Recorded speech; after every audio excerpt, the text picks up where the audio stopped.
ሰላም ሰላም ውድና ድንቅ የዩቲዩብ ቤተሰቦች እንግዲህ ዛሬ በሁለተኛ ቪዲዮ ተከስተናል። ጎበዝ ተከስተናል። በጣም እንግዲህ ከሰሞኑ አንድ ቪዲዮ ለቀን ነበርና ለዛ ቪዲዮ ለሰጣችሁኝ ድጋፍ ወንድማዊ ድጋፍ በጣም ነው የማመሰግነው። ቲንኪው ለማለት እወዳለሁ። እንግዲህ በሁለተኛው ቪዲዮአችን ደግሞ ዳይላንድ ፔጅ ወደ ኢትዮጵያ መምጣትን አስመልክቶ ማህበራዊ ሚዲያ ወደ ሁለት ጎራ ተከፍሏል። ወዴትና ወዴት? አንደኛው ዳይላንድ ፔጅ መምጣቱ ለሀገር ገጽታ ግንባታ በጣም አሪፍ ነው የሚላል። አት ዘ ሴም ታይም ደግሞ ዳይላንድ ፔጅ መምጣቱ ኢትዮጵያ ውስጥ ለዳይላንድ ፔጅ ያሳያችሁትን አይነት ነገር በእውኑ የኢትዮጵያ ሕዝብ ያውቀዋል ወይንስ ደግሞ ያየዋል የሚል ነገር ከአንዳንድ የሚዲያ ወይንም ደግሞ የሶሻል ሚዲያ ተጽዕኖ ፈጣሪዎች ዘንድ በዛ አይነት ጥያቄ ሲስተናገድ ታይቷልና ለማንኛውም ቪዲዮዎቹን አብረን እናያለን። ይህ ናሁም ፈታ ነው፣ ቤተሰብ ፈታ ነው። አብረን እንቆይ።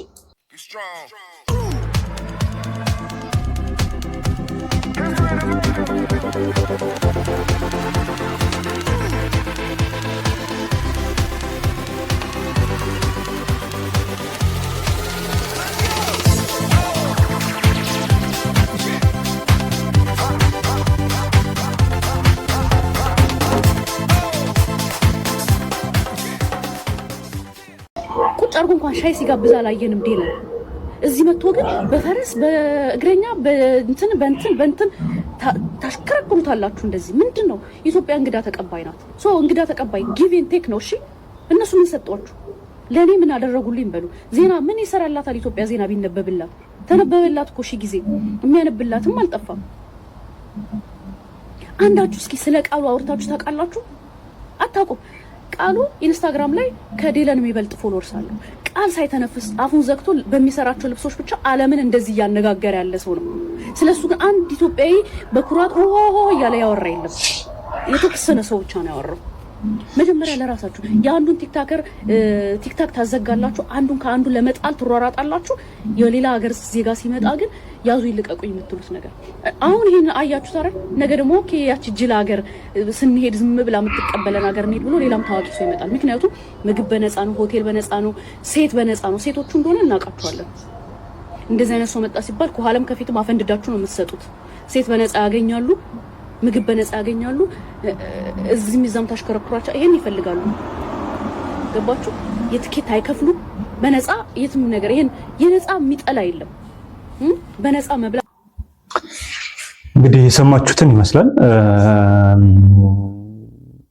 አዶናይን ሻይ እንኳን እዛ ሲጋብዘው አላየንም። ዳይላንድ ፔጅ ጊቭ ኤንድ ቴክ ነው። ኦፍ ኮርስ ጊቭ ኤንድ ቴክ ነው፣ ግን በእኔ እምነት ምንም ፕሮቫይድ አላደረገም አይነት ወደ ሚዲያው አዝማሚያ ብዙም 19.5 ሚሊዮን ፎሎወር ያለው ሰው ነው። ምንድነው አገሪቷን ፕሮሞት ከማስተዋወቅ አንጻር ምንም ሂውጅ ሆነ ሮል አለው ብዬ ነው ማስበው። እንደኔ በግሌ ለአዶናይ ሻይ እንኳን አልጋበዘህም ለሚለው ግን አንድ ሌላ ቪዲዮ ማየት ይጠበቅብናል ይመስለኛል።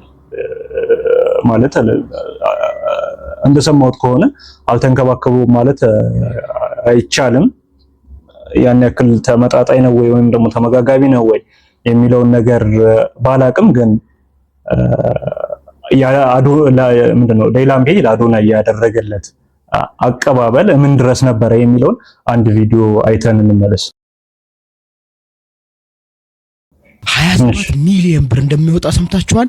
ቲክቶከር አዶናይ አርሰናል ከበርንሌ ጋር በሚያርጉት ጨዋታ ላይ ተቀምጦበት የነበረውን መቀመጫ ተመልከቱት።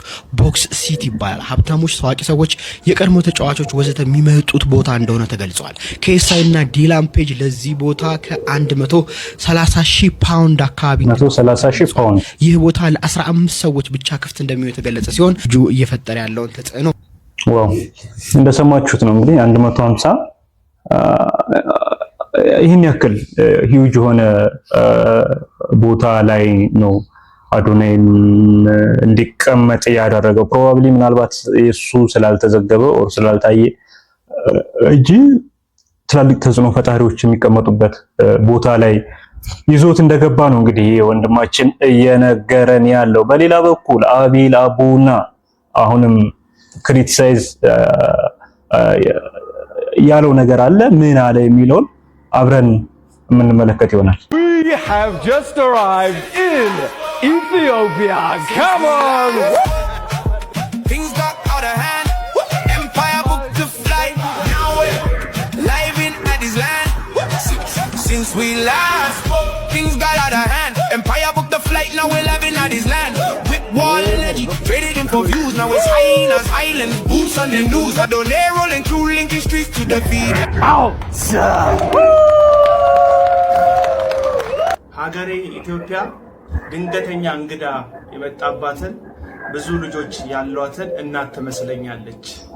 እናቲቱ እንግዶቿ ሲመጡ አልጋ ስር፣ ሶፋ ስር፣ ጓዳ ውስጥ ያለውን ቆሻሻ ሳታጸዳ እንግዶቹ ብቻ የሚያዩትን የፊት ለፊቱን ነገር ብቻ አጽድታና ሱባ እንግዶቿን በደስታና በክብር የምትቀበል በጓዳ ያሉትን የተራቡትን ልጆቿን በቅባት አሱባ ጠግበዋል እያለች ለመጡት እንግዶች የምታስተዋውቅ እንግዶቿ ከልጆቿ የሚበልጡባት እንግዳ ተቀባይ እናት ትመስለኛለች። ደስ ይላል።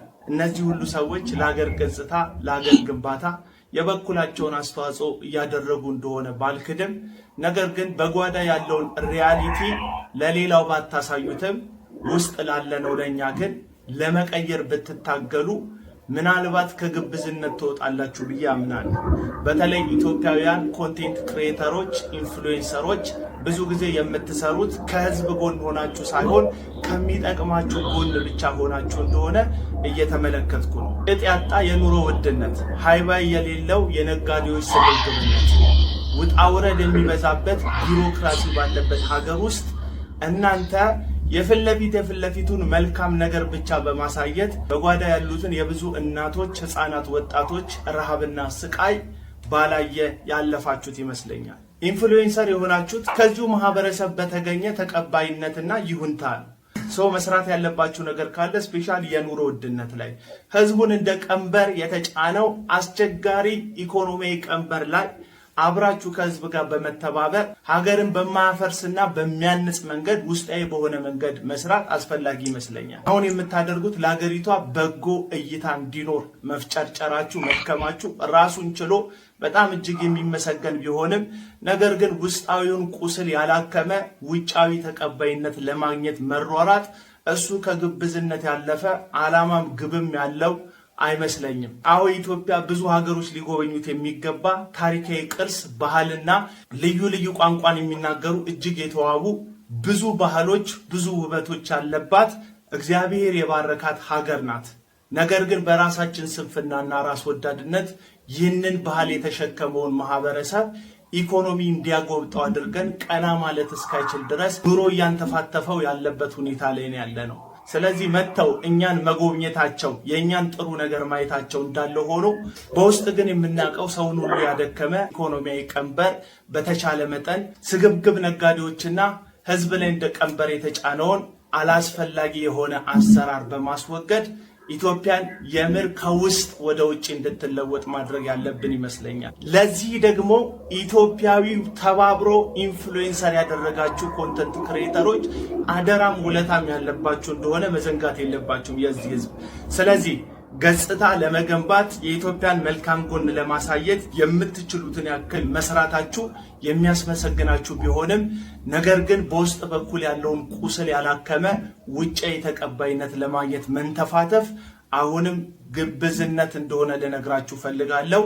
አዎ ውስጧ የተዋበ እናት አባቶቿን ያከበረች ወጣቶቿ ቀና ያሉባት ጥቂት ሀብት ያላቸው ሰዎች ብዙሃንን የማይጫኑበትን መልካም የሆነ ሀገር ለመፍጠር ከውስጥ ወደ ውጭ የሆነ ለውጥን ማምጣት ያለብን እንደሆነ መዘንጋት የለበትም። ከውጭ የሚመጣልን ጭብጨባ ውስጣችን የምር እስኪታወቅ ነው። ውስጣችንን አክመን ወንበር ላይ የተቀመጡ ስግብግብ ሹመኞችንና በቃኝ የማያውቁ ስግብግብ ነጋዴዎችን አደብ አስገዝተን ለሁላችንም እኩል ሀብቷንም በረከቷንም የምትሰጠንን ኢትዮጵያን እስክንገነባ ድረስ ሽንገላ ላይ ሳይሆን እውነታ ላይ ቆመን አብረን ተያይዘን መስራት ያለብን ይመስለኛል። ስለዚህ ኢንፍሉዌንሰሮች አሁንም ይህ ህዝብ ከእናንተ የሚጠብቀው እንግዳ መጥቶባት ፊት ለፊቱን አስድታ ከአልጋ ስር እና ከሶፋ ስር ያለውን ቆሻሻ እንደደበቀች ሰነፍ እንግዳ ተቀባይ የሆነችን ምድር መፍጠር ሳይሆን የምር ውስጧም ውጫዋም ያማረ ሁሉም ሊወዷት የሚችልን የተባበረች ኢትዮጵያን አንድ ላይ ሆነን መገንባት ነው ያለብን። ለዚህ ደግሞ የህዝብ አደራ ጊዜ የሰጣችሁ ኢንፍሉዌንሰሮች ላይ ወድቋል። ይህንን ማድረጋችሁ በጎ ነው። ነገር ግን ከውስጥ እንድትጀምሩ ነው ይህንን ቪዲዮ የሰራሁት። ይመቻችሁ።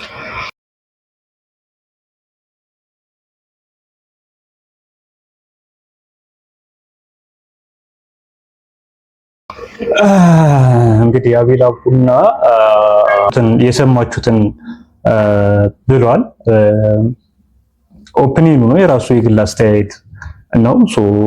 እናንተስ ምን ትላላችሁ? የማህበረሰቡ ችግር የተርበሰበሰ ነው።